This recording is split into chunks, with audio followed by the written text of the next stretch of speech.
All right, well, let's speak to Dr. Sarah now. Thank you very much for joining us this morning. And you say you get lots of people coming through your doors thinking they've got the flu, but actually it's probably only about one a day. So how do you diagnose it?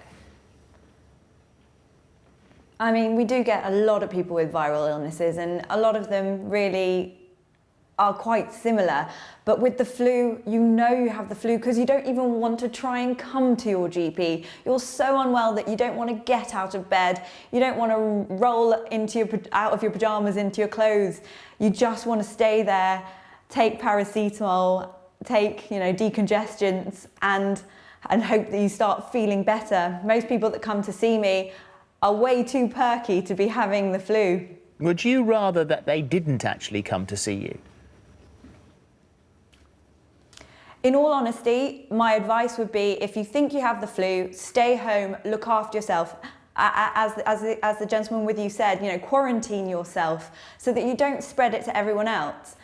If you do end up becoming very unwell, any problems breathing, or it's persistent, or your fever isn't coming down, then of course speak to a doctor, call us, call 111, and if we need to see you, we will. But ideally, let's not be spreading it to everyone else. All right, thank you very much indeed, Sarah. You did mention just before we talked to Sarah that there are things you can do. You were nodding when she was talking about the paracetamol and quarantining yourself. What else can you do? Well, I think that's a very important point your doctor's brought up. I mean, it's best thing not to go to a GP surgery, because otherwise, if you haven't got it, you'll pick it up in the surgery. If you have got it, you'll spread it. We won't do any good at all. But the things you can do is what's called social distancing. It sounds very scientific, but what it means is keep away from people. Like at the moment, I'm far enough away from you that if I were incubating and starting it off and I coughed, you probably would be all right. Oh, really? You're about 5 feet away.